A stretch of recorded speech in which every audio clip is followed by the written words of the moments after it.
요한계시록 22장 20절 21절 말씀입니다. 성경 제일 마지막 권 마지막 장 마지막 절이죠. 20절입니다. 이것들을 증거하시니가 가라사대 내가 진실로 속히 오리라 하시거늘. 아멘. 주 예수여 오시옵소서. 주 예수의 은혜가 모든 자들에게 있을지어다. 아멘.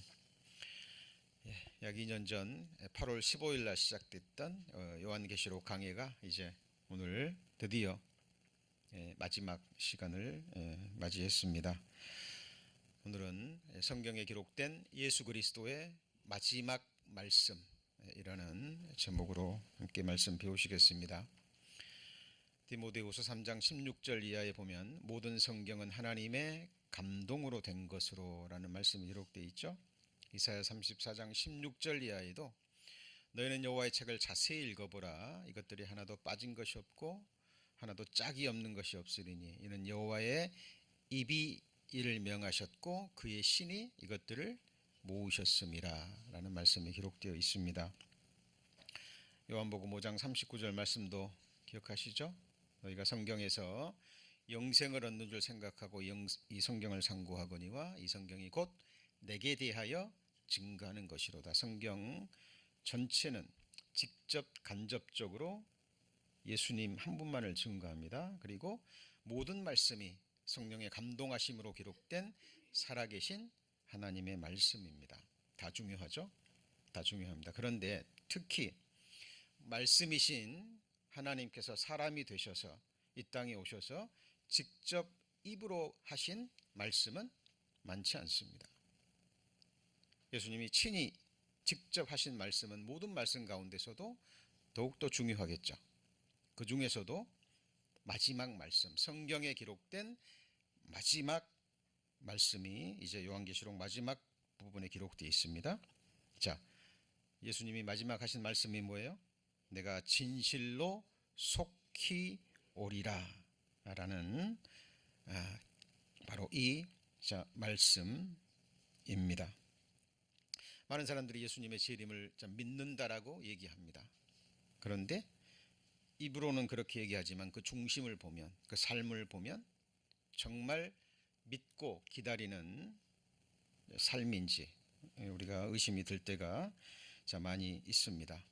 예수님을 또 믿고 특별히 예수님의 재림을 믿고 기다린다면 예수님이 어떻게 어떤 모습으로 그리고 언제 오시고 그리고 예수님이 재림하시면 우리 자신에게 어떤 일이 일어나는지 그리고 이 세상에 어떤 일이 일어나는지 그것을 기록된 말씀을 통해서 정확하게 알고 믿고 기다리는 것이 너무나 중요합니다. 자, 예수 그리스도의 재림, 예수님이 재림하시면 어떤 모습으로 오실까요? 그리고 우리에게 어떤 일이 일어날까요? 자, 좀 추우시면 좀 꺼도 될 것 같습니다. 뒤에 있는 거 조금 추우신 분이 계신 것 같은데. 자, 예수 그리스도의 재림을 우리가 어떻게 믿느냐가 중요합니다.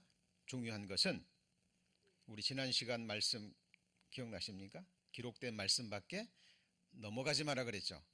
그죠? 예수님의 재림을 믿는데 중요한 것은 기록된 문자 그대로 믿는 믿음입니다. 자, 기록된 문자 그대로 이루어진 예수 그리스도의 뭐예요? 초림입니다. 자, 성경 곳곳에 예수님의 재림이 예언되어져 있죠. 구약 성경에 약 320가지 이상의 구체적인 예언의 말씀이 기록되어 있습니다. 자, 그런데 예수님의 재림의 예수님의 초림의 모습이 인간의 상식으로는 또 인간의 지혜로는 인간의 능력으로는 이해하기 어려운 믿기 힘든 예언으로 되어 있어요. 예를 들면 처녀의 몸으로 오신다고 그랬죠. 그렇죠? 그리고 베들레헴에서 탄생하신다 그랬죠. 그렇죠? 그리고 잠깐 애굽에 이주했다가 다시 오셔서 나사렛이라는 동네에 사신다 그랬죠.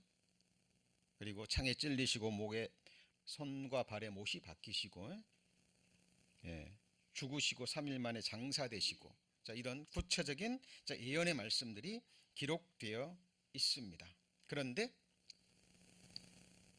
사람은 믿기 어렵지만 예수님은 기록된 문자 그대로 이루시고 오셨죠. 자, 지금 이 부분이 너무나 중요합니다. 예수님의 초림이 어떤 비인격적인 영적인 초림이었습니까? 아니죠. 뭐 처녀의 몸으로 오신다는 그것이 무슨 영적이고 비우고 상징입니까? 은유입니까? 아니죠. 베들레헴에서 탄생하신다는 것이 뭐 비유예요? 상징입니까? 영적 해석이 필요합니까? 아니에요. 문자 그대로 이루시고 오셨다라는 사실입니다. 애굽에 이주하는 것도 그렇죠? 창에 찔리시고 못 박히시고 죽으시는 것이 뭐 영적인 죽음이었습니까? 실제적인 죽음이었습니까? 실제적인 죽음이었어요. 예수님이 3일 만에 부활하신다는 것도 영적인 거예요? 아닙니다. 자, 왜 지금 이 말씀을 드리냐면 유대인들이 구약 성경에 예수님의 초림의 예언의 말씀이 기록되어 있는데 유대인들은 예수님의 그런 메시아의 오심의 모습에 대해서 무감각했습니다. 그리고 영적으로만 생각했어요. 그렇죠? 그리고 그들의 초점은 예수님의 재림하시는 영광스러운 몸으로 재림하시는 그 모습만으로 기록하고 있습니다. 자, 구약 성경에 예언된 예수님의 초림에 관한 예언의 말씀 한 가지만 보고자 합니다. 미가서 5장 2절에 보면 베들레헴 에브라다야 너는 유다 족속 중에 작을지라도 이스라엘을 다스릴 자가 내게로 나올 것이라. 같이 읽어볼까요? 그의 근본은 상고의 태초이니라. 영원하신 하나님이라는 의미입니다. 자, 예수님이 메시아가 어디서 나신다고요? 베들레헴. 자, 그러면 당시 예수님이 오실 때 성직자들, 대제사장들, 서기관들, 바리새인들은 이 말씀을 알았을까요? 몰랐을까요? 알았습니다. 마태복음 2장에 보면 동방 박사가 유대인의 왕을 예배하기 위해서 예물을 가지고 찾아왔을 때 베들레헴에 소동이 일어났어요. 소동이 일어났습니다. 그렇죠? 그리고 사람들에게 물어봅니다. 이 동방 박사가. 자, 그때 헤로드 왕이 이 얘기를 듣고요. 성직자들을 부르죠. 그리고 메시아가 어디서 나오느냐라고 물어봅니다. 근데 그들이 주저함이 없이 정확하게 대답했어요. 성경 찾아볼까요? 마태복음 2장입니다. 자, 마태복음 2장을 보시면 마태복음 2장입니다. 신약성경 2페이지 마태복음 2장에 보시면 1절 헤롯 왕 때 예수께서 유대 베들레헴에서 나심에 동방으로부터 박사들이 예루살렘에 이르러 말하되 유대인의 왕으로 나시니가 어디 계시뇨? 우리가 동방에서 그의 별을 보고 그에게 경배하러 왔노라 하니 헤롯 왕과 온 예루살렘이 듣고 뭐 했어요? 소동했습니다. 왕이 모든 대제사장과 백성의 서기관들을 모아 그리스도가 어디서 나겠느냐 물으니 5절 같이 읽습니다. 가로되 유대 베들레헴 이오니 이는 선지자로 이렇게 기록된 바. 그리고 이 미가서 5장 2절 말씀을 인용합니다. 알았죠? 자, 알았는데 동방 박사가 별을 보고 예배하러 왔는데 그들은 베들레헴으로 찾아가서 예배했습니까? 안 했죠. 왜 그랬을 것 같아요? 이런 것을 전부 다 영적으로 해석한 거예요.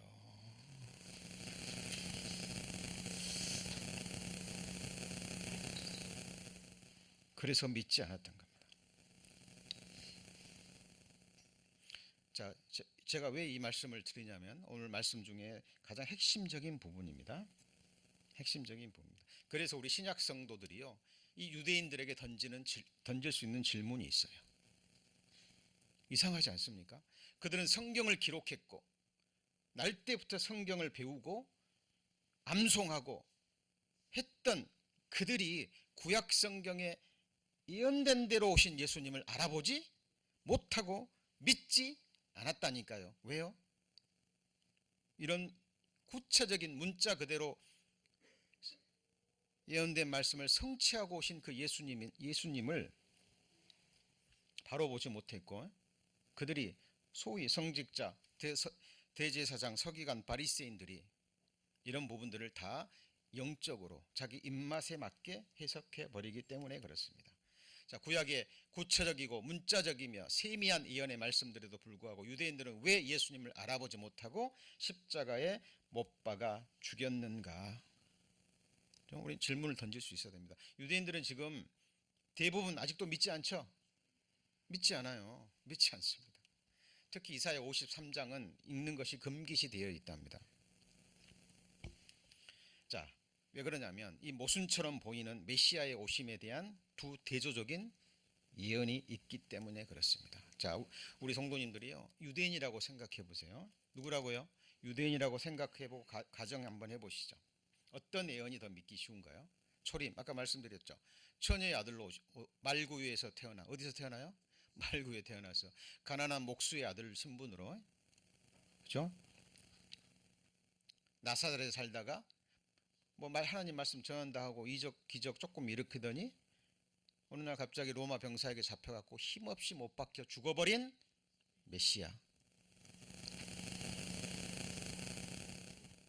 이 메시아가 더 믿기 쉬울까요? 아니면 큰 영광과 권세를 가지고 성도들과 함께 백마를 타고 재림하셔서 세상 나라를 멸하시고 이 땅에 하나님의 왕국을 세우시는 메시아. 유대인들은 어떤 걸 기다렸어요? 재림하시는 이 영광과 권세를 가지고 지금 우리를 핍박하고 압박하는 로마 군대를 박살내고 구약성경 선지자들을 통해서 약속하신 이 땅에 하나님의 왕국을 세우러 오시는 강한 전능하신 전지하신 메시아를 믿었던 거예요. 그래서 믿지 않았다니까요.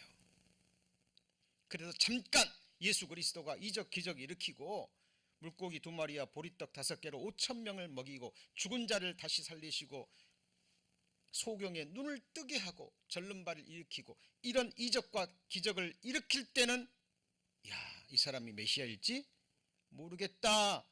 그리고 그를 왕 삼으려 하는데 예수님은 그때마다 피하셨죠. 자기들이 원하는 메시아상이 아니거든요. 이거 가짜다. 십자가에 뭐예요? 못 박으라 하고 죽여버린 겁니다. 자, 그러면 이제는 우리 자신에게 신약 성도들에게 동일하게 던질 수 있는 질문이 있습니다. 자, 신구약의 구체적이고 문자적인 세미한 예언의 말씀들에도 불구하고 신약 성도들은 왜 예수님에 대한 재림을 믿고 준비하지 않을까요? 입술로는 믿는다고 해요. 고백합니다. 그런데 언제 어떤 모습으로 오시면 어떤 일이 일어나는지 기록된 말씀을 근거로 해서 소망을 품고 정말 메시아의 다시 오심을 기다리는 성도들은 과연 얼마나 될까요? 너무 막연해요. 그리고 19세기, 20세기 들어와서요, 이 자유주의 신학자들이 이 예수님의 재림에 관한 부분을 전부 다 영적인 해석으로 돌려버립니다. 분명히 기록된 이 땅에 세워질 메시아의 천년 왕국에 대한 자세한 세미한 말씀들이 있는데 그것도 전부 다 영적인 왕국으로 생각해요. 천년 왕국은 이미 시작됐고 그때부터 이 그리스도인들이 교회가 복음을 전해서 이 세상 모든 나라를 그리스도의 나라가 되게 했을 때 메시아가 오실 것이다. 그럴듯하잖아요.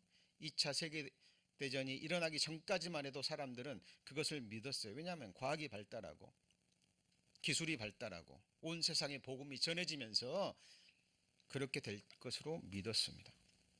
그런데 그건 성경과 다르거든요. 예수님이 내가 세상에 올 때 세상에서 뭘 보겠느냐 말씀하셨어요? 믿음을 보겠느냐. 그 말은 예수님이 재림하실 때 이 세상에 믿음이 가장 없을 때입니다. 믿는 자들도 미혹을 받고 교회는 타락하고 소수의 남은 자들 렘넌트들만이 깨어있는 가운데 예수님의 재림을 맞이할 것이 예언되어져 있는 거예요. 자, 왜 많은 신약 성도들이 예수 그리스도의 가시적 육체적인 재림을 믿지 않는가? 들어보세요. 예수님 오십니까? 오시죠. 당연히 오시죠. 얘기는 합니다. 그런데 어떤 모습으로 오실지, 예수님 어떻게 오십니까? 비가시적인, 그러니까 눈으로 볼 수 없는, 그리고 영적으로 임하셔요? 아닙니다. 이 성경을 비유로, 상중으로, 은유로 해석하는 바람에 오늘날 신천지와 같은 엄청난 이단이 나온 거예요. 신천지는 아시죠? 모든 성경을 뭐로 풀어버립니까?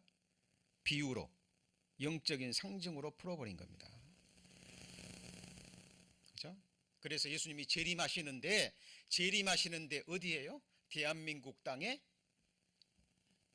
그 교주의 몸으로 뭐 하시는 거예요? 재림하시는 거예요. 그들은 그걸 철저히 믿습니다. 그죠? 매년 10만 명 이상의 성도가 늘어난다고 하죠. 자, 아까 말씀드렸습니다. 예수님이 처녀의 몸으로 오는 것이 영적이에요? 아니죠. 예수님이 재림하시는데 어떻게 오신다 그랬어요? 예수님이 감람산에서 제자들이 보는 앞에서 승천하셨죠. 너희들이 간 모습 그대로 어떻게 해요? 다시 오시리라. 예수님이 부활했을 때 제자들이 만져보았습니다. 만져봤죠? 도마는 만져봤잖아요. 영은 살과 뼈가 없으되 나는 있느니라. 먹기도 하셨습니다. 그리고 문이 닫혀져 있는데 들어오기도 하셨고, 갑자기 뭐예요? 사라지기도 하셨고, 신령한 몸이에요. 이 육신의 눈으로 볼 수 있고 만질 수 있고, 그 몸으로 다시 오십니다. 그날과 그 시간은 아무도 알지 못하지만 징조를 통해서 그날이 가까웠다는 것을 알 수 있다 그랬죠? 예. 지금까지 기록된 말씀대로 성취됐기 때문에 예수님의 재림도 기록된 말씀대로 이루어질 것을 우리가 믿고 뭐 할 수 있는 겁니까? 소망할 수 있는 거예요. 그날이 오늘일 수 있습니다.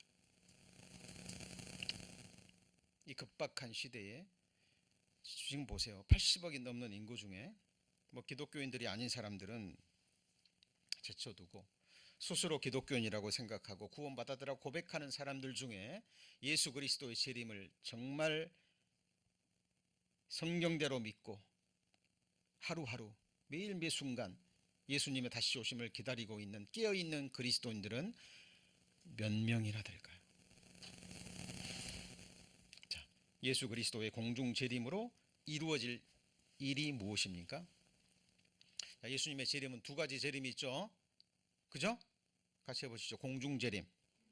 또 하나는요, 지상 재림. 재림도 이건 나누어져야 돼요.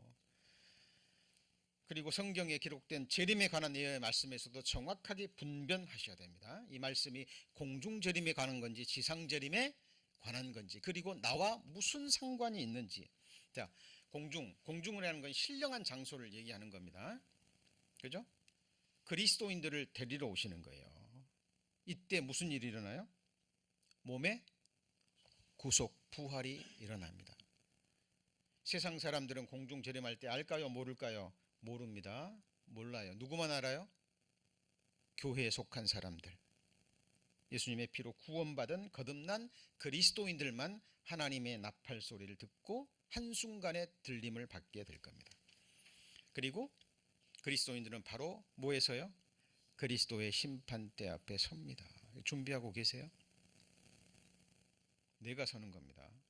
구원받은 그리스도인 내가 서는 거예요. 심판의 기준은 뭐예요? 하나님을 기쁘시게 했느냐, 기쁘시게 하지 않았느냐. 내 구원의 문제를 심판하는 그것이 아니라 공적에 대한 겁니다. 구원받은 이후의 믿음의 행위, 말씀을 받고 그 말씀에 어떤 반응을 했고, 그죠? 삶으로 얼마나 하나님을 기쁘시게 했느냐에 따라서 영광과 상급과 권세가 나누어지는 그 심판이 일어나는 거예요. 그리고 뭐가 있어요? 혼인 잔치입니다. 교회는 어린 양의 아내죠. 예, 어때요? 날짜 받아놓은 신부 얼마나 준비할까요?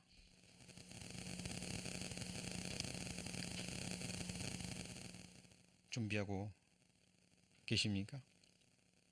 자, 그리고 예수님의 공중 재림이 딱 이루어지면, 자, 세상에서는 무슨 일이 일어나죠? 세상 사람들은 모릅니다. 그냥 한순간에 한 무리의 사람들이 사라졌다라는 그 소식이 들릴 거예요. 들릴 겁니다.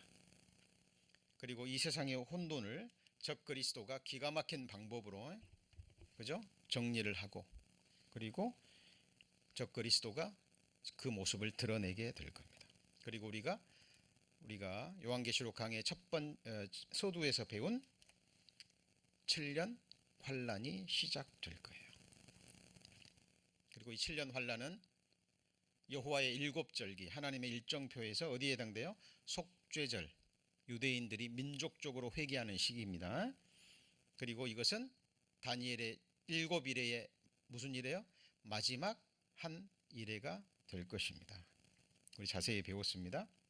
자, 그리고 여호와의 7절기와 5제사, 제가 기회 있을 때마다 말씀드렸고 강의 시간에도 자세히 말씀드렸습니다. 이거 정말 중요한 부분이에요. 자, 오늘 말씀을 잠깐 짚고 넘어갑니다. 자, 6월절이 뭐예요? 예수님의 죽으심, 6월절 양 예수 그리스도께서 희생이 되셨느니라 그랬죠? 예수님의 죽음은 우리의 죽음 맞습니까? 맞죠? 예. 6월절 어린 양의 피로 우리가 세상 애굽에서 구원을 받습니다. 자, 예수님이 죽으셨어요. 그러면 뭐 해야 됩니까? 장사됐죠. 그게 뭐예요? 무교절을 상징하는 겁니다. 자, 3일 만에 예수님 뭐 하셨어요? 부활입니다. 초실절. 자, 예수님과 함께 죽고 예수님과 함께 장사되고 예수님과 함께 뭐 했어요? 우리는 일으키심을 받은 거예요. 예수님의 죽으심은 누구 죽음이에요? 내 죽음. 장사된 것은요, 죄인된 아담의 후손으로 태어난 죄인인 내가 죽은 거예요. 예수님과 함께 죽고 장사되고 예수님 일어나실 때 나도 함께 일으키심을 받아서 예수님 승천할 때 우리도 그와 함께 승천해서 예수님 아버지 보좌 우편에 앉을 때 우리도 함께 뭐 했어요? 앉았다라고 성경은 얘기하는 거예요. 이게 같이 해보시죠. 하나님의 관점, 하나님의 시선, 하나님의 말씀인 거예요. 제가 비유로 얘기했죠. 애굽의 바로가 감옥에 있던 요셉을 불러가지고 바로의 한마디에 애굽 요셉이 뭐가 돼버려요? 총리가 돼버리는 거예요. 누구의 권세로요? 바로의 권세로요. 지금이야 뭐 대통령이 뭐 장관 뽑고 할 때 뭐 여러 가지 절차가 있습니다. 옛날에 바로는요, 신이에요, 신. 성폭행범으로 몰린, 강간범으로 몰린 요셉을 그냥 한마디에 총리 대신이 되어버린 거라니까요. 지금 전지전능하신 하나님께서 예수와 함께 죽고 부활한 사람, 예수님과 함께 죽고 장사된 것을 믿고 믿는 사람, 주님과 함께 부활했고 주님 승천할 때 함께 승천했고 아버지 보좌 앉을 때 함께 앉은 거예요. 그래서 예수 그리스도 영광 중에 나타나실 때 우리도 그와 함께 나타나는 겁니다. 자, 그리고 그 다음이 뭐예요? 같이 해보시죠. 오순절. 오순절 마가의 다락방에 성령이 임해서 교회가 시작됐죠. 얼마나 정확한지 모릅니다. 그러니까 예수님과 함께 죽고 장사되고 부활한 그 사람이 교회에 속한 거예요. 오순절 다음에 뭐예요? 나팔절. 이게 뭐예요? 하나님의 나팔이 울릴 때 뭐가 들림받아요? 교회가 들림받는다니까요. 그 다음에 뭐예요? 속죄절. 이거는 유대인들에게 해당되는 속죄절이고 이것이 바로 7년 환란이고 우리는 교회에서 그리스도의 심판대와 혼인잔치를 통과하는 겁니다. 그리고 마지막 절기가 뭐예요? 초막절. 같이 해보시죠. 천년왕국. 7일을 지키는데 초막절은 8일 때도 성회로 모여요. 이게 뭐냐면 영원으로 넘어갑니다. 이게 하나님의 일정표예요. 하나님의 일정표. 자, 지금은 우리 어디에 있어요? 오순절 교회 시대잖아요. 그죠? 오늘이라도 하나님의 나팔이 울리면 교회는 뭐합니까? 들림 받는 거예요. 그리고 7년 환란으로 들어가는 겁니다. 속죄절에. 이 7년 환란 동안에는 교회가 복음 못 전해요. 이미 떠나버려서. 그렇죠? 우리가 배운 대로 두 중인과 14만 4천 명을 통해서 자, 환란 시대에 복음이 전해집니다. 자, 그리고 일곱 절기와 다섯 제사, 번제, 소제, 화목제, 속죄제, 속건제. 자, 배우셨죠? 자, 이 번제부터 속건제까지는 하나님 편에서 보는 겁니다. 레위기서의 다섯 제사는 예수님의 제사의 모습이에요. 예수님이 우리를 위해서 왜 죽으셨죠? 사랑하니까. 하나님을 사랑하고 우리를 사랑하시니까. 그래서 그 사랑의 불로 우리를 위해서 죽으시기 전에 먼저 예수님의 마음속에 하나님과 우리를 향한 사랑이 있으셨죠. 그죠? 그 사랑이 실제로 소제는 뭐예요? 고운 곡식가루로 갈아서 드리는 제사잖아요. 자기 자신을 갈아서 드린 겁니다. 그리고 하나님과 우리 사이를 뭐 하셨어요? 화목케 하셨죠. 그리고 속죄제가 뭐예요? 바로 죄인의 운명을 끝내신 거예요. 뭘 끝냈다고요? 죄인의 운명을. 속건제는요, 우리의 행한 구체적인 죄들에 대한 핏값을 치르신 거예요. 자, 그러면 이것은 하나님 편에서 이 순서대로 오셔갖고 우리가 구원 받을 때는 뭐부터 봅니까? 네? 우리 성도님들 구원 받으실 때 속건제를 통해서 제일 처음에 구원 받을 때요. 아, 내가 과거에 지은 끔찍한 죄들, 큰 죄들을 예수님이 용서해 주셨구나. 이거 깨닫죠? 이거 깨닫죠? 신앙이 성장합니다. 아, 예수님이 내 죄만 없애신 게 아니라 뭘 없앴어요? 뭘 없앴어요? 죄인으로 태어난 나를 죽이셨구나.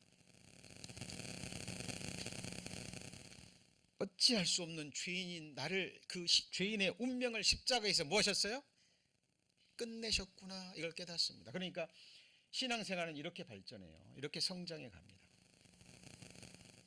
그래서 이 속건제는 큰 죄들을 버릴 때 하나님께 드리는 속건제 제사가 되는 거예요. 고범죄들, 알고 있는 죄들. 아, 이거 죄지라고 버립니다. 이게 무슨 제사예요? 우리가 드리는 속건제. 속죄제는요, 나 자신을 부인하는 겁니다. 뭘 부인합니까? 부인해요. 노가 올라옵니다. 탐욕이 올라와요. 그때마다 우리는 나는 그리스도와 함께 십자가에 못 박혔나니. 그리스도 예수의 사람들은 그 육체와 함께 정과 욕심을 십자가에 못 박았느니라. 속죄제를 드리는 겁니다. 나는 이미 죽은 자라는 것. 자, 그리고 이제 신앙이 성장하면 화목제를 드리게 돼요. 이게 뭔가요? 복음을 전해서 죄인과 하나님 사이를 뭐하게 하는 거요? 화목케 하는 것. 그리고 나와 다른 사람들 간을 화목하게 하는 것. 한 사람이 죽지 않으면, 한 사람이 내려놓지 않으면 화목은 이루어지지 않습니다. 그리고 나와 다른 사람뿐만 아니라 집안에서도 잘 보면 화목케 하는 사람들이 있습니다. 그리고 교회 안에서도 서로 어떻게 해요? 화목케 하기 위해서 기도하고 힘쓰는 그리스도인들이 있어요. 개인적으로 드리는 화목제가 되는 겁니다. 소제는 뭘까요? 내 하루가 시작됩니다. 그럼 내 오늘 하루를 고운 가루로 만드는 거예요. 나에게 주어진 시간을, 내 마음을, 내 영혼을, 내 삶을 갈아서, 고운 가루로 갈아서 그 소재로 하나님께 드리는 겁니다. 그래서 그리스도인들의 하루하루는 하나님께 드릴 영적 뭐가 되는 거예요? 예배가 되는 거예요. 먹든지 마시든지 무엇을 하든지 하나님의 영광을 위해서 하고 예배의 연속입니다. 그게 뭐죠? 소재입니다. 번제는요, 나를 죽기까지 사랑하신 주님을 향해서 사랑의 불로 내 삶을 불태우는 거예요.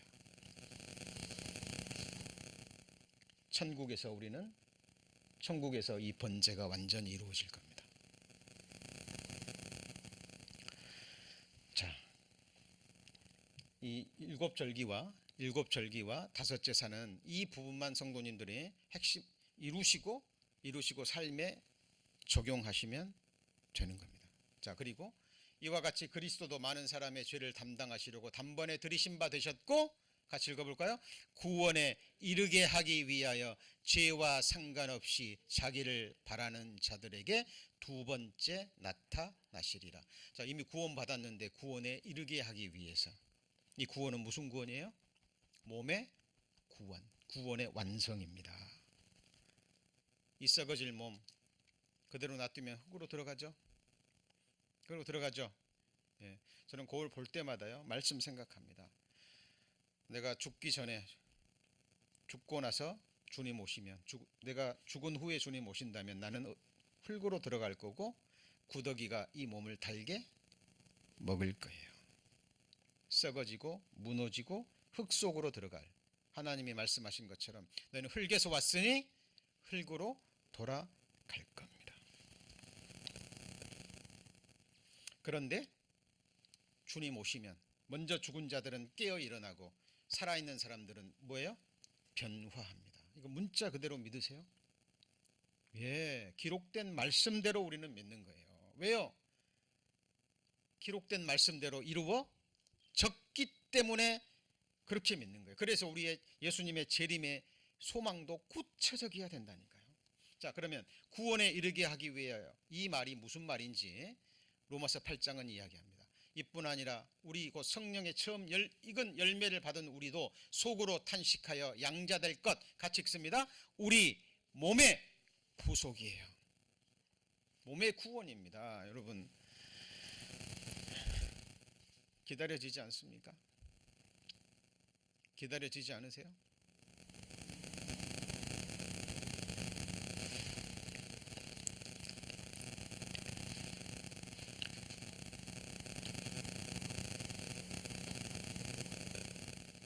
우리의 마지막 소망입니다. 몸의 구속. 근데 이게 언제 일어나요? 우리의 시민권은 하늘에 있는지라 거기로서 뭐 하는 자요? 구원하는 자. 이미 구원 받았는데 이제 뭘 구원해요? 우리의 몸을 구원하시기 위해서 다시 오시는 예수님을 기다립니다. 만물을 자기에게 복종케 하실 수 있는 자의 역사로 우리의 무슨 몸을요? 낮은 몸을 자기 영광의 몸의 형체와 같이 변케 하실 것입니다. 이렇게 될까요, 안 될까요? 우리 믿음의 대상과 내용은 기록된 말씀인 거예요. 소망하셔야 됩니다. 우리 성도님들 지금 아프신 분들이 많이 계셔서, 예, 지금도 병원에 계시고,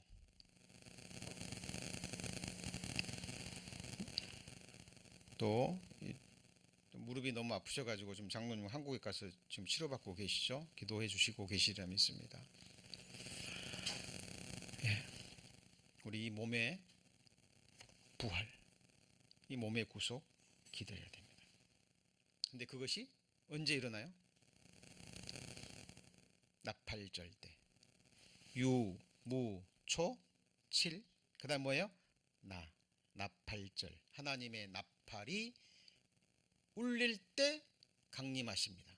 공중 재림할 때 그리스도 안에서 죽은 자들이 먼저 일어나고 몸이 부활하고, 그 다음에요, 살아남은 자도, 예수님 공중 재림하실 때 살아있다면 살아남은 자도 저희와 함께 구름 속으로 뭐예요? 끌어올려 공중에서 주를 뭐합니까? 영접하게 하시리니 그때부터 우리가 항상 주와 함께 영원토록 거하게 될 거예요. 그죠? 이 휴거가 영어로는 랩처입니다. 랩처. 환희의 순간이에요. 무슨 순간이요? 환희의 순간. 얼마나 아름다운 몸을 입게 될까요? 그죠? 자, 오늘 지금 요한계시록 강의 마지막 시간입니다. 성경에 기록된 예수님의 마지막 말씀이 뭐예요? 내가 진실로 이르노니 언제 어떻게 와요? 속히 오리라. 속히 오리라. 너희는 마음에 근심하지 말라. 하나님을 믿으니 또 나를 믿으라. 그렇죠? 내 아버지 집에 거할 곳이 많도다. 그렇지 않으면 내가 너에게 일렀으리라. 내가 가서 너희를 위하여 처소를 예비하면 내가 다시 와서 너희를 내게로 뭐예요?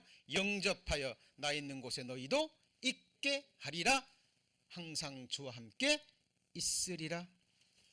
나를 지으신 창조주, 내 어머니의 모태에서 나를 조직하시고, 그죠? 내 심장을 뛰게 하시고 지금도 내게 호흡을 주시고 나를 구원하시고 이 세상에 살아가는데도 필요한 모든 것을 때를 따라 공급해 주시는 그 창조주, 우리의 영원한 하나님, 우리의 영원한 사랑을 얼굴과 얼굴을 보고 만날 때 얼마나 기쁠까요? 구원받고 내가 읽고 들었고 믿었던 기록된 말씀이 그 문자 그대로 내게 이루어져서 성취되는 것을 내 자신이 확인하고 성도들끼리 서로 확인할 때 얼마나 영광스러울까요? 자, 공중 재림이 이루어졌습니다. 위에서 7년 동안 그리스도의 심판 때 혼인과 혼인잔치가 끝나고 땅에서는 7년 환란, 유대인의 속죄절, 그 다음에 다니엘의 마지막 이래가 끝나고 그리고 이제 예수님이 뭐 하셔요? 지상 재림하십니다. 무슨 재림이요? 지상 재림입니다. 승천할 때 그 모습 그대로 오신다라는 거는 이거는 공중 재림을 말하는 게 아니라 지상 재림인 거예요. 구체적인 장소도 감람산이죠. 시온산입니다. 올리브산입니다. 자, 예수님의 재림으로 무슨 일이 일어납니까? 자, 이미 배운 겁니다. 그 입에서 이한 검이 나오니 그것으로 뭘 쳐요? 모든 나라를 치는 거예요. The nations입니다. 그러니까 지상 재림할 때가 언제예요? 요한계시록 19장에 나오는 아마겟돈 전쟁, 그죠? 그 전쟁할 때 예수님이 성도들과 백마 타고 오셔서 전쟁을 끝내시잖아요. 그때 뭘 치신다고요? 만국입니다. 이 만국이 뭐 영적인 만국입니까? 네? 지금 존재하는 미국을 비롯해서 모든 나라들이에요. 모든 나라들을 치고 should strike the nations. 그리고 나서 그 다음에요. 저희를 철장으로 뭐합니까? 다스리는데 저희가 누구예요? nations예요. 이게 무슨 말이에요? 만국을 치는데 또 그들을 다스린답니다. 7년 환란 동안에 두 증인과 14만 4천 명을 통해서 구원받은 열방의 사람들 있을까요? 없을까요? 있죠. 있습니다. 네이션스입니다. 지구상에 존재하는 민족 가운데 구원받은 지금 이 교회 시대에 구원받은 그리스도인들도 있고 환란 시대에 들어가면 구원받은 사람도 있어요. 그죠? 잘 생각해 보세요.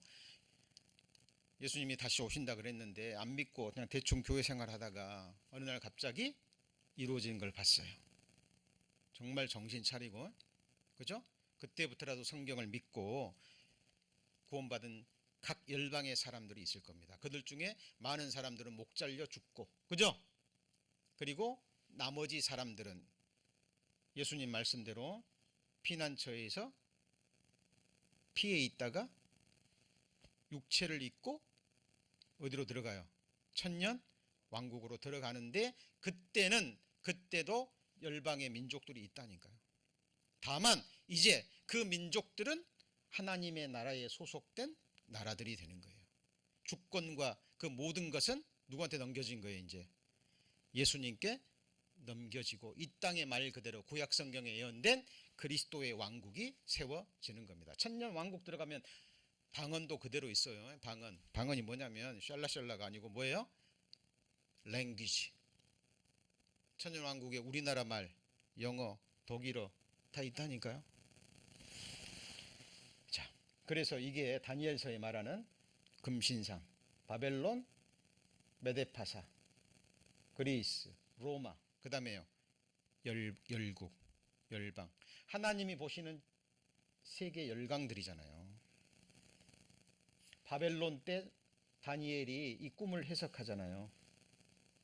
그죠? 말씀대로 됐어요, 안 됐어요? 됐잖아요. 지금은 발가락 시대입니다. 열국 시대예요. 이때 뜨인 돌이 와가지고 이 금신상을 뭐하죠? 칩니다. 치면 세상 나라가 전부 다 무너지고 세워지는 한 나라가 있죠. 그 나라가 바로 그리스도의 왕국이라니까요.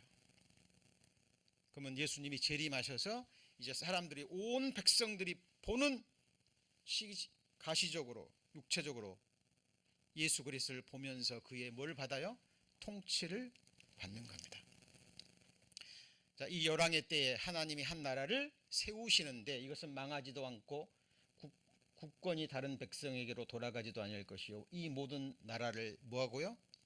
쳐서 멸하고 영원히 살 것이라. 이게 무슨 말이냐면, 교회가 막 복음 전해 가지고 세상 나라들을 그리스도의 국가로 만들어서 예수님이 오시는 게 아니고, 예수님이 지상 재림하셔서 한순간에 이 세상 나라를 박살내고 이 세상에 뭘 세우는 거예요? 그리스도의 왕국을 세운다니까요. 유대인들이 왜 예수 그리스도를 믿지 않았냐면, 구약 시대 선지자들을 통해서 이 메시아 왕국이 예언되어져 있기 때문에 이 땅에 그리스도의 왕국을 세울 메시아를 기다렸던 거예요. 근데 성경에는 뭐가 먼저예요? 초림. 먼저 죄를 없이 하시고 그 다음에요 재림하셔서 세우시는 것으로 돼 있다니까요. 자, 지극히 높으신 자의 성도들이 뭘 얻어요?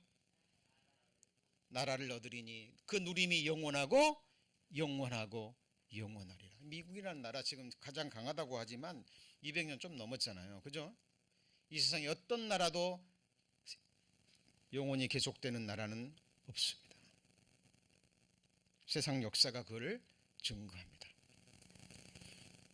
여러분, 나라를 소유하는 것하고 누리는 것하고는 다릅니다.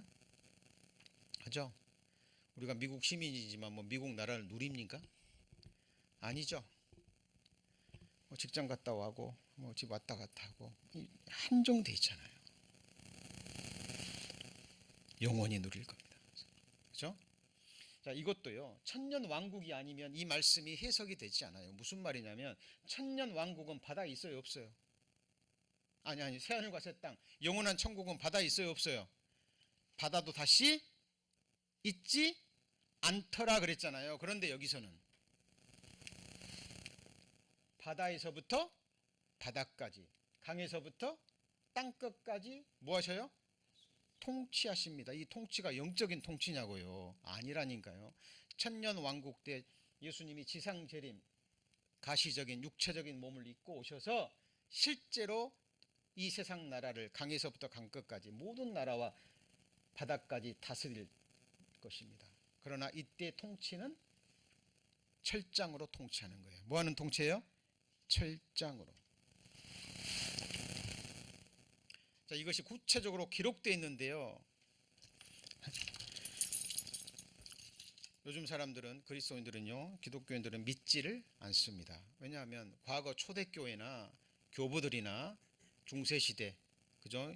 이질 지나서 15세기, 16세기 정말 성경대로 믿었던 그리스도인들은 다 이 소망을 가지고 살았어요.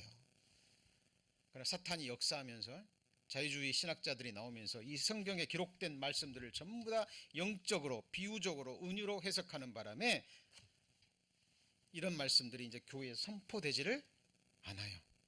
그냥 예수님 재림하신다? 재림하시면 좋지? 우리를 천국으로 데려가시겠지?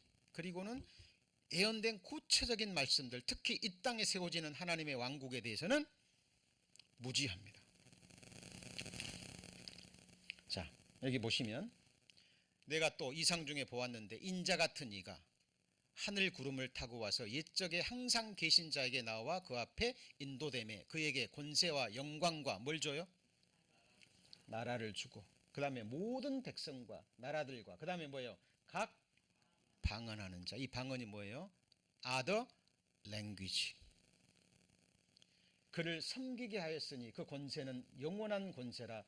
옮기지 아니할 것이요 그 나라는 패하지 아니할 것이라.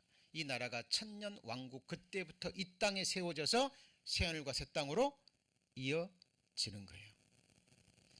우리 성도님들, 이 세상 나라가 하나님 나라가 되는 진짜 세상을 우리는 사모하고, 이 나라 완성을 위해서 우리는 함께 지금 기도하고 모이고 복음 전하는 겁니다. 그죠?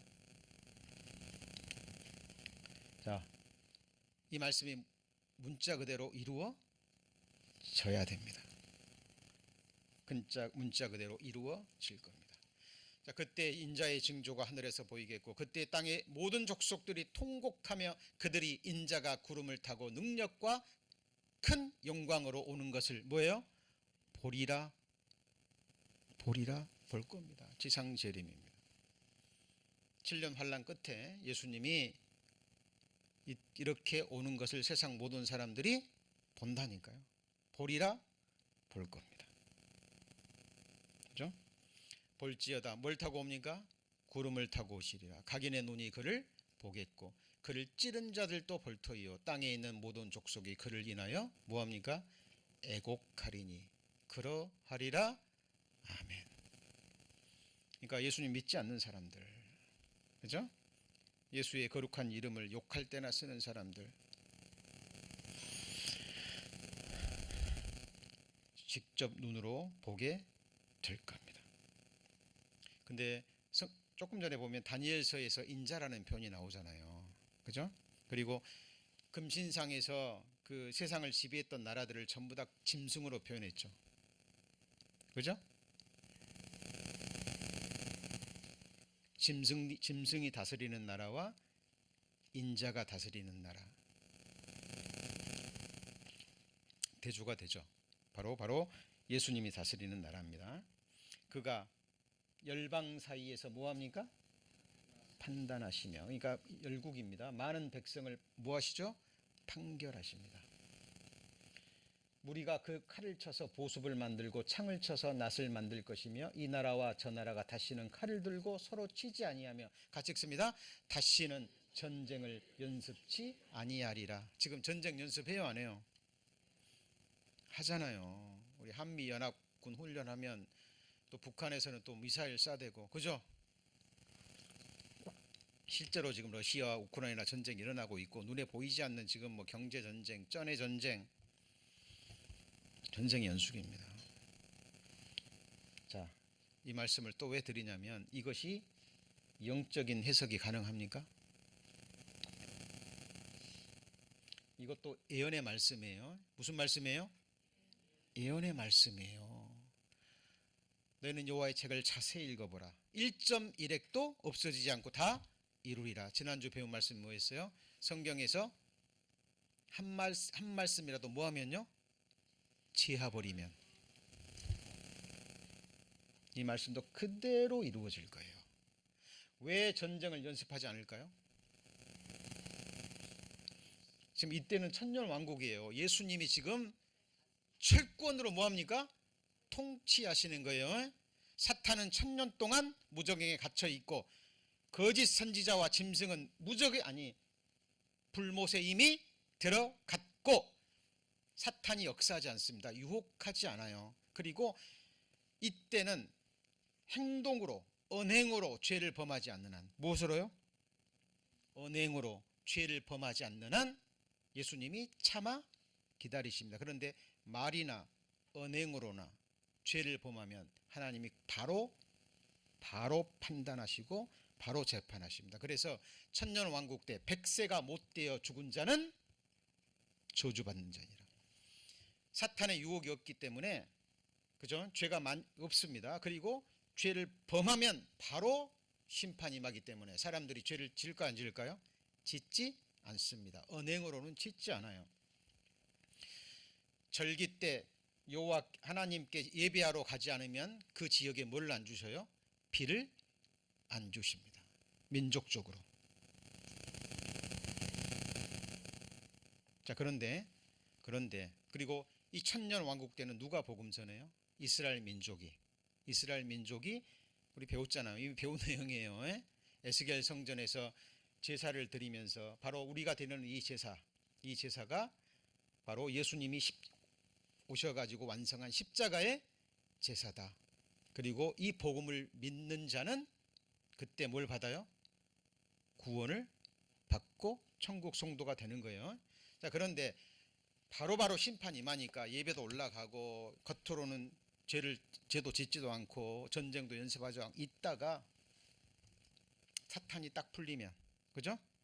천하를 미혹합니다. 왜 하나님이 그렇게 하실까요? 하나님은 판단받지 않으십니다. 누구하고 변론해서 싸워서도 이기셔야 돼요. 자, 하나님이 지금 1000년 동안 태어나서 살아가면서도 구원받지 못한 사람들을 그대로 놔두시는 이유가 뭐예요? 1000년 동안 뭐 하시는 거예요? 기다리시는 거예요.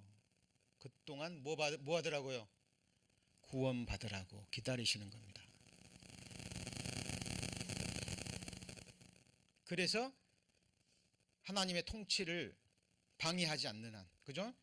언행으로 죄를 짓지 않는 한 기다리십니다. 그런데 마지막까지 구원받지 않고 속으로 하나님을 구주로 영접하지 않는 사람들 많겠죠? 사탄이 풀려나서 미혹할 때 바다의 모래와 같은 사람들이 하나님을 대적합니다. 이미 배운 내용이죠. 그죠? 기억 안 나셔요? 요한계시록 20장.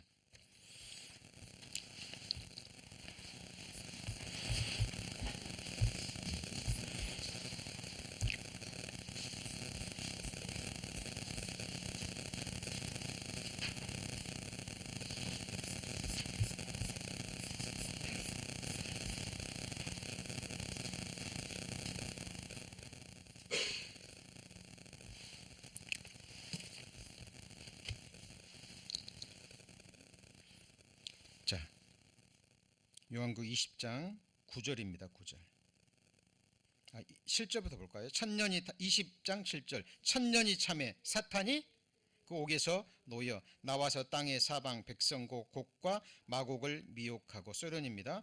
모아 싸움을 붙이리니 그 수가 바다 모래같이 많습니다. 저희가 지면에 널리 펴져 성도들의 증과 사랑하는 성을 두루매 하늘에서 불이 내려와 저희를 뭐합니까? 소멸하고 저희를 미혹하는 마귀가 불과 유황못에 던지우니 거기는 그 짐승과 거짓 선지자도 있어 세세토록 밤낮 괴로움을 받으리라. 왜 요한계시록을 사람들이 안 읽냐면 사탄이 방해하는 겁니다. 왜냐하면 성경에 사탄의 마지막 운명이 기록되어 있죠. 그죠? 예. 자, 그러면 우리 그때도 배웠지만 사람들이 질문합니다. 아니, 예수님을 직접 눈으로 보고 그의 전지전능하심을 보고 그의 통치로 이 세상 나라가 어떻게 사는 것을 보고도 어떻게 믿지 않을 수 있느냐. 요즘 그러잖아요. 하나님 보여주면 믿겠다. 왜 보여줘도 안 믿을까요? 죄를 범할까요? 여러분, 아담이 하나님이 안 보여서 범죄했습니까? 아담이 살았던 에덴 동산에 뭐 부족한 것이 있었어요? 없었습니다. 여러분, 환경이 사람을 영향은 줄 수 있지만 그 운명을 결정하지는 못해요. 여러분, 미국이란 이 환경 좋은 곳에서 믿는 사람들이 많이 나오는 게 아니에요. 정말 중심으로 찾는 자들이 있습니다. 나를 지으신 분, 나를 이 세상에 뜻하신 분, 만드신 분, 그렇죠? 그래서 천년왕국 되면 다시는 전쟁을 연습하지 않는다니까요. 전쟁의 도구로 뭘 만들어요? 낫을 만들어요. 그런 말 많이 하잖아요. 이 세상에 굶어 죽는 사람, 불쌍한 나라들 정말 많은데 핵폭탄 만들 거 그 하나의 돈 한 가지면, 그죠? 북한이 굶어 죽는 사람이 엄청 많대잖아요. 그 미사일 만들 그 어마어마한 돈, 그거 가난한 사람들한테 쓰면 되는데 그게 돼요, 안 돼요? 안 되는 겁니다. 왜냐하면 역사가 증거하거든요. 이 세상 역사는 힘 있는 나라가, 그죠? 그죠? 특별히 군사력으로 힘 있는 나라가 이 세상을 지배했던 것이 역사가 드러났기 때문에 각 나라들은 세금을 걷고, 그죠? 재정으로 가장 먼저 하는 게 뭐예요? 군사력에다가 쏟아붓습니다. 이게 안 되면 언제라도 먹혀버리니까, 그죠? 근데 천년왕국은 이걸 허락하지 않는다니까요. 전쟁의 도구를 가지고 뭘 만들어요? 농사 짓는 것으로 만듭니다. 자, 그래서 이 시대를 향한 하나님의 목적 있습니다. 세상의 기독교화가 아니에요. 지금은요, 닫혀가는 시대입니다. 저는 철저히 느낍니다. 사람들이 찾지 않아요. 젊은이들이 교회를 떠납니다. 이 세상의 개혁과 변화가 아니에요. 교회는 구제단체가 아닙니다.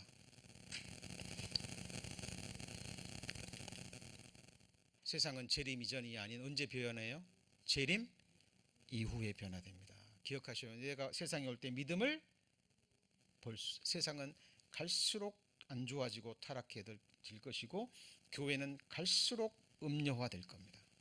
입에서 꿀을 떨어뜨리는 음료처럼 교회에서는 달콤한 말만 할 거예요. 세상은 재림 이전이 아닌 재림 이후에 변화됩니다. 지금은요, 주의 이름을 위할 백성을 모으고 계시는 교회 시대입니다. 하나님의 나팔이 울리면, 그리고 누군지 모르지만 마지막 한 사람이 교회에 딱 채워지면 하나님의 나팔은 울리고 그때 교회는 들림받게 될 겁니다. 처음으로 구원받은 이방인이 누구예요? 고넬료죠. 오늘 마지막 말씀입니다. 하나님이 처음으로 이방인 중에서 같이 읽습니다. 자기 이름을 위할 백성을 취하시려고 저희를 공구하신 것을 시므온이 구하였으니. 그죠? 지금은 교회 시대입니다. 그죠? 하나님의 7절기 중에 뭐예요? 오순절. 이제 우리는 나팔절의 절기를 기다리죠? 그죠? 예. 하나님의 일정표입니다. 자, 성경대로 될 겁니다. 자, 요한계시록 강의 마지막 시간, 내가 진실로 속히 오리라. 그리고 이 모든 사람에게 하나님의 은혜가 있을지어다라는 축복의 축도로 요한계시록이 마치게 됩니다. 기도하시겠습니다.